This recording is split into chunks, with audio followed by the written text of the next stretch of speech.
kidato cha 4 ni grade gani? Ni grade ipi? Hiyo Ama bado haina nini? Naam, hicho kinaitwa kidato form 4. Umesema kidato cha 4? Naam. Okay. Naona umetembea na wanafunzi wenzako. Wewe kwa jina ni nani? Kwa jina mimi ni Alex Kiprotich. Na tumeweza leo kufika katika KBC ili kuwatembelea na pia kujua hali yenu na pia kutembea ili kufahamu mengi kuhusu Radio Taifa. Na umetembea ni wapi pamekufurahisha sana? Unaweza sema nimepita mahali fulani nikapata ABCD. Naam. Tumepitia kwenye Radio Kitwek pale ndani tulipata wengi walipata nafasi ya kutangaza. Walihisi vizuri. Baada ya hapo pia tulipata mamkuli. Naam. Hiyo nayo ilitufurahisha sana. Asante sana. Unaweza tujulisha kwa walimu wako, labda ni ule ni headmaster ama ni nani? Kwanza tumeandamana na mwalimu wa Kiswahili anaitwa Bwana John Njuguna. Na pia mwalimu wa Kiingereza anajulikana kama Ken Kagali. Okay. Naam.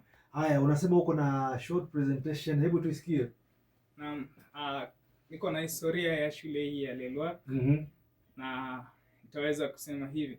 Shule hii ilianzishwa mnamo mwaka wa 1983 kama shule ya kutwa na ya mseto. Hadi yake baadaye iliweza kupandishwa na kuwa shule ikawa shule ya bweni na ya kutwa pia. Katika mwaka wa 2008 shule hii iliweza kubadilishwa na ikawa shule ya magulamu pekee. Hapo awali ilikuwa shule mchanganyiko ya wavulana na wasichana. Katika mwaka 2008 iliweza ikabadilishwa ikawa ya wavulana pekee ili kuimarisha matokeo ya kiakademia na pia kuimarisha nidhamu. Mwalimu mkuu katika shule ile anaitwa Bwana Alexander Mayo. Mwalimu naibu wake akiwa Bwana Henry Sirma, na mratibu wa shule wa masomo katika shule ya Lelwak anaitwa Bwana Wilson Kimaru.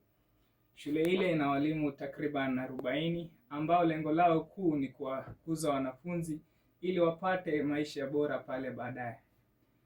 Pia shule hii imeweza kuchangiwa na shirika na kaunti ya Nandi pale ambapo Bwana Kitur ambaye ni area MP aliweza kutuchimbia kisima ambacho aliweza kuleta solarization katika shule ile. Na kwa sasa hatuna changamoto la stima kupotea. Na pia kuna area MCA ambaye alifanya makubwa pale alipotuchimbia kisima. Kwa sasa wanafunzi wanapata maji kwa wingi na tunaweza kufurahia. Ila tu shida moja ambacho bado tunaipitia ni ukosefu tu wa kompyuta. Na so wanafunzi hawezi kupata ile kusoma lile somo la kompyuta kwa ukosefu wa kompyuta. Nani anafaa kushughulikia masuala haya ya kompyuta?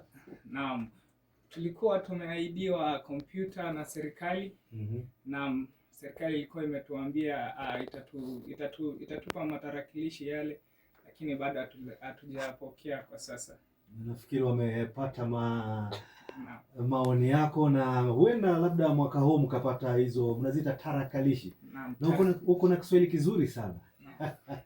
Shukrani sana. Umesema unaitwa nani? Naitwa Alex Kiprotich. Na kabla nimalizie nina neno kwa wananchi ya kuwa waishi vizuri wakiamua kuishi, waishi vibaya wakiamua kuisha.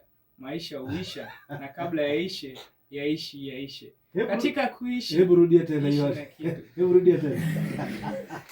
Rudia tena ati? Nasema ishi vizuri ukiamua kuishi, ishi vibaya ukiamua kuisha. Maisha huisha na kabla yaishe yaishe. Katika kuishi ishi na kitu. Mtu mwenye utu uso kutu ni mwenye kitu. Asiye na kitu ni mnyama mwitu. Makofi jamaa. Asante sana. Wewe ni mwanafunzi kwa jina la Alex Kiprotich kutoka shule ya upili ya Lelwak. Naam. Shukran, karibuni sana. Na nafikiri mtatembezwa kwingine, sijui mshashiba tayari Naam. Okay. Asanteni sana kwa kutembelea hapa Radio Taifa. Asante sana.